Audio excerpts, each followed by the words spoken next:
Gig workers, and everyone in between. Welcome to This Week in Rideshare podcast. I'm your host, Jared Hoffa. It is Friday, September 12th, and this week, Waymo heads to Denver, Lyft hits up Atlanta, and the U.S. government is suing Uber. Legal Rideshare breaks it down.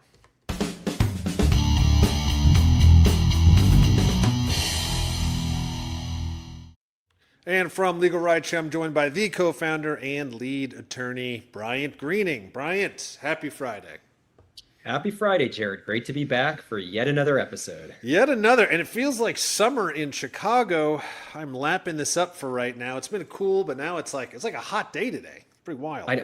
I've barely been outside today, but it looks gorgeous. I'm excited to start the weekend. And if it's as nice as you say it is, maybe I'll have a beverage in the backyard. I don't know. Oh, that sounds amazing right now. I'm all for that. So yes, like I said, definitely eat it up while we can, because as Chicagoans know, it gets cold. And a big shout out to Kevin Hawthorne. He's watching us from Lakeland, Florida. He says hello from Lakeland, Florida. So, hey, Kevin, thanks for watching. Thanks for being part of the show. With that being said, we're going to jump into this week's stories. The AV race is obviously heating up and continuing to really heat up. Waymo has landed in Denver, and this is from Jalopnik, and they reported, quote, in both cities that they're discussing, Waymo will take the gradual rollout approach it's used in the past. So the first steps will be coordinating with local officials in the area that it intends to operate. Then its Jaguar, I-Pace, and Zeekr vehicles will begin scanning the area with human drivers. Then later, the vehicles will take control under close supervision and will only take passengers once Waymo is satisfied that its robo-taxis are fully ready for Denver and Seattle. Community response is mixed. According to Denver 7, some are genuinely interested in the technology and believe in its potentially safety benefits. However, taxi and rideshare drivers are concerned about losing their jobs to automated taxis like Waymo. Bryant, this is interesting. Again, a very different approach than, let's say, what Tesla's doing. It's also interesting to see how the community is handling it. But kind of a mixed response, which we have seen community-wise excitement, slight hesitation, and obviously concern for drivers out there who make a living doing rideshare. So, again, just more developments, which I think is pretty interesting. Yeah, it is interesting, and it's interesting to watch this play out across the country and how different communities are responding. Every time we see a new city take on this sort of autonomous vehicle and AV rideshare type situation, it makes me think back to when Uber and Lyft came to town a decade plus ago, and how communities responded then and what they can learn from that experience. So way back when Uber and Lyft first started, communities really didn't have much to say. The governments let the companies roll in. There were no regulations. Citizens were kind of ambivalent because they didn't really understand exactly, how this technology was going to change their communities. And because of that ambivalence from both the community and the local government, Uber and Lyft basically got to do whatever they wanted, and the community had to, pay the price. They were on the defensive from the beginning. So I like the fact that we're having these conversations, that Denver local government, Denver's local community are talking about their concerns, or are talking about their excitement. It goes both ways. But what I'm hoping is that we have all learned from the fact that we need to step up early, and we need to set the boundaries and set the rules and regulations that we want these companies to abide by, rather than the other way around. So as Denver accepts autonomous vehicles and robo-taxis onto its city streets, I hope they're thinking really hard about how they want to have that technology rolled out, how they want to regulate it, how those regulations are going to be enforced, how safety is going to be dealt with, how insurance is going to be dealt with. These are just all factors that need to be addressed early and often. I'm not really sure whether Denver is having that kind of in-depth dialogue, but hopefully these concerns that are getting raised early lead to action, so that there is regulation early on rather than everybody's back on their heels a year or two from now when the genie's out of the bottle. Yeah, it does feel, I second what you say. It does feel a lot more, even though it seems very quick as far as the development, there seems to be a process this time. I wasn't heavily involved in rideshare when it first came out, in the late 2010s. I was a consumer, but it felt like it went from zero to all of a sudden there were cars that no one knew what they even did and what the safety was, and it was kind of crazy. It's sort of like that, fool me once, shame on you, fool me twice, shame on me sort of situation. And I think, as you pointed out, I think the cities now are much more ready to pounce on it and go, look, we're not just going to let another company disrupt transportation. We did that once, and look where it ended us. And I will say, in Waymo's defense, again, compared to some of the other AV startups, they are very methodical on their approach to cities. It's a multi-step process to get it from the fact of them even choosing a city, testing the city, having a driver in the car, then testing if they're are able to graduate from that to eventually a non person supervising AV vehicle. So I give them a lot of credit for that because they are doing it arguably by the book. Now, as you pointed out, we don't know how much they're talking to authorities and the governments about it, but at least it feels like they're trying to really do this an efficient way and not a destructive way. Yeah, I would agree that they are taking steps, but I want the community to be deciding the rules. And you say they're playing by the book. Well, it's the book that they wrote. So Right. when there's opportunities to cut corners or when there's a real race for market share or a real race for profits, if it's their rule book that they're abiding by, it's going to be much easier for them to break those rules.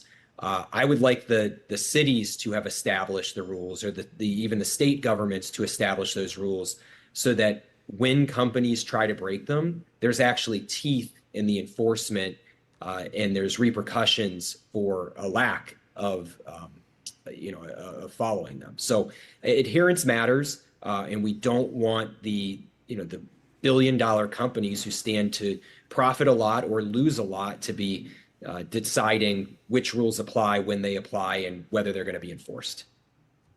Yeah, exactly. And I think it's important to point out that, there's still things are heating up, but there still isn't that intense competition yet. A lot of these companies are sort of dabbling in the market. I think once it becomes really who's going to win, the rule book's being thrown out, and everyone's going to go for the jugular. I can't imagine it's not, because it's very competitive in a multi-billion-dollar industry. And like you said, when that happens, let's hope there's teeth. And it leads us to our second story, which again we'll cover briefly.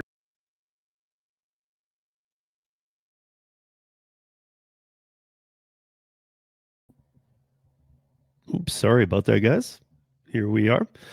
I absolutely have some responses to that. You guys know me. A few things were said there. I was taking some notes on the side. So let's jump in here. So first of all, they're talking about Waymo. They're talking, where have we seen Waymos? California. We've seen them in San Francisco for years, causing lots of trouble. Governor Newsom put them in. The mayor, the fire department, the police department, everybody wants them gone. And they're in LA. They're in Arizona.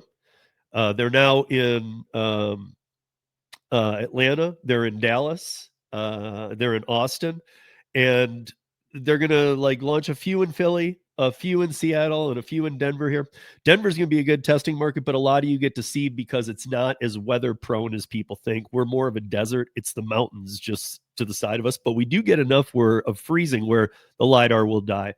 But let's address some major issues that I do feel these gentlemen overlooked, or I know Bryant and Jared very well. I know that Bryant speaks from an attorney point of view.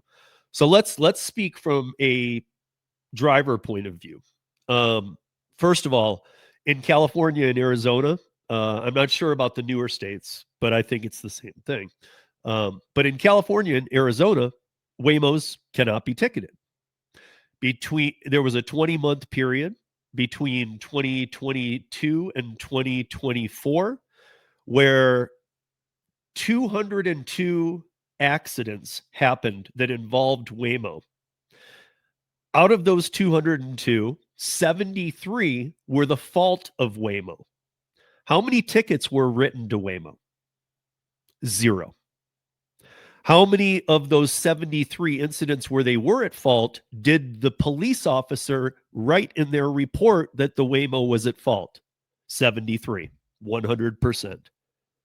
There are even incidents where Waymos stopped in the middle of intersections, caused chaos, took off during a bad timing of lights, and then other cars crashed and the Waymo kept going. So we have incidents that might not even be documented that was the responsibility of the Waymo. But you can't ticket in California or Arizona a vehicle that has no driver. So of the 202 incidents, 73 were the fault of Waymo and 0 tickets were written. And if you go and look into the police records, which a lot of deep dives have done, and I've talked about multiple times on here, the last time being I think it was episode 485 of the podcast. I had Levi Spires on. We went through autonomous. Approximately 70% of all incidents involving Waymo are completely redacted. You cannot find any of the information. We've all seen, or maybe you haven't, but there's lots of videos on YouTube where the police officer pulls a Waymo over. They pull over into the wrong lanes. They pull over into oncoming traffic.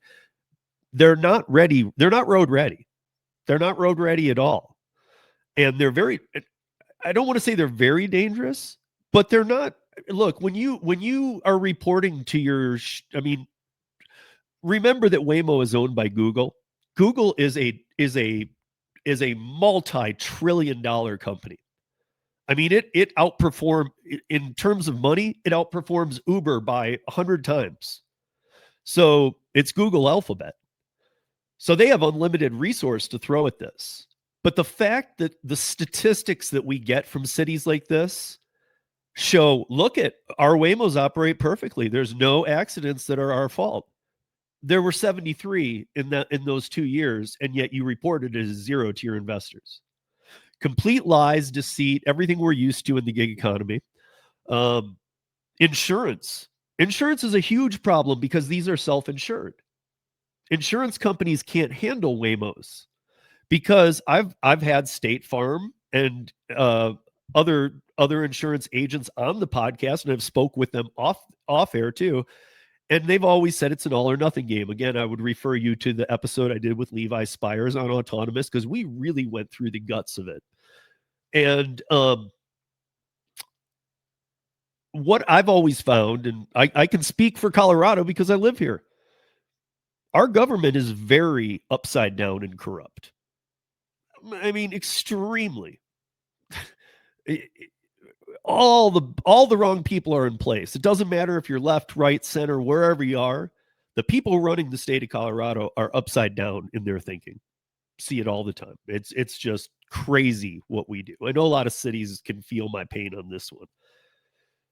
But it seems like the cities that are willing to accept huge briefcases of cash are the ones letting Waymo in. Because under no circumstances should a vehicle operating between 70 and 80% efficiency with its parts be allowed to drive on city streets with human drivers. Remember that autonomous learns from humans just as it learns from road conditions and weather. So if it's learning from humans, I've always said this, and I'm going to say it again. We'll put the nail in the coffin on this one. Why don't they create a city in the desert first? Because, again, weather is where they don't perform well. That's what they were talking about, is that they might not perform as well in the weather. Make a city in the desert and have all the autonomous companies go there and all operate together with no people. Fake cities, pop-up people that come out of the street. See how they react to that. Don't live test with us humans. And that's a step beyond the fact that you're taking away the jobs of drivers. Now, before we do move into the next segment, I also want to put the double nail in the coffin and say, do we know the cost of a Waymo? We do. They use the Jaguar I, and they cost, once you get the car, 80 to 100 grand, and then you put the full AV kit in it, which is about 130 to 150. Let's call it about 225,000. Then you have to have a person who watches the vehicle, a monitoring person who's a W-2. You have to have cleanup and fixing and maintenance. Installation is like another 70,000. Let's just call it 300 there. Then you have to have the W-2 employee. Then what if somebody pukes in it?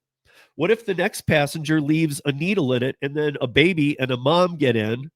We know that in San Francisco, one of the biggest issues with it is sex, people having sex in the Waymos. There are so many issues that in my book, people are looking more to take advantage of these than anything else because there's not a driver. It's not about safety. It's about, hey, let's have some fun in the Waymo. And that's not going to fly once. We need to get something down on the books that says, hey, these vehicles can be ticketed, and something that says, hey, the amount of tickets that you get reduces the amount of cars you can be testing at the very minimal. The fact that they just keep lying to the public and saying, look, we have a perfect record. No, you don't. And any police officer in any state or city where they've operated, take them to the side and ask them, have you ever had an issue with a Waymo? They will say yes. They will say, absolutely. We hate Waymos. We hate Cruise. We hate these companies. They're not ready. They're not ready. The company is pretending like they're ready by paying off people, but they're not ready. And self-insurance is a joke because that means their product is a joke and they can't get any insurance companies to back them up. Now, I've heard the claim, and maybe I'll get a response from these guys over there. I think I even sent it to Bryant a while ago, that becomes, if you, the driver, and this is even worse, gets struck by a Waymo, that you are going to be put in the middle of a product liability or a product malfunction case, which is extremely hard to prove. Now you need to prove that the product, the Waymo car that had no driver in it, was defective. And from what I've seen, that's next to impossible. And most people don't have the money. And even lawyers won't take it on because they have a way of doing math to see if it's worth taking on the case. And from what I've heard, it's nothing against people who would be injured by them, but the amount of money and resource they'd have to put into proving this product to be wrong, just everything, no, you should not be operating, would cost too much up front. So I know we will get to AV one day. Autonomous will be here one day. I mean, like, we can all say that. Maybe it won't be 100%. Insurance companies seem to say it needs to be 100 or 0 for them to be involved. But maybe new insurance companies will pop up or whatever. Maybe it'll be 50-50. We will get there. The problem is people losing white-collar jobs to AI, like 30 to 50% of entry-level jobs, will happen in the next 2 years. Autonomous vehicles will not be ruling the road in the next 2 years. In fact, the white-collar job people who can't get jobs out of college will be the ones still driving rideshare when they want to get a white-collar job, because there still won't be autonomous. It's all smoke and mirrors. It's always been smoke and mirrors. And even when it does seem like it's becoming more and more and more prevalent, like it is now, it's still smoke and mirrors. Dig deep, people. And again, look at the cities they're in. Look at the people running those cities, and you will find major corruption, or the states. So, I mean, not that you wouldn't in any city. But that's a tough one for me because I am not only completely against these, and it's not just about the drivers. I'm all for technology if we're not moving it too quickly or trying to shove it down people's throats. When they come to new cities, they lie. They send briefcases of money, but they lie.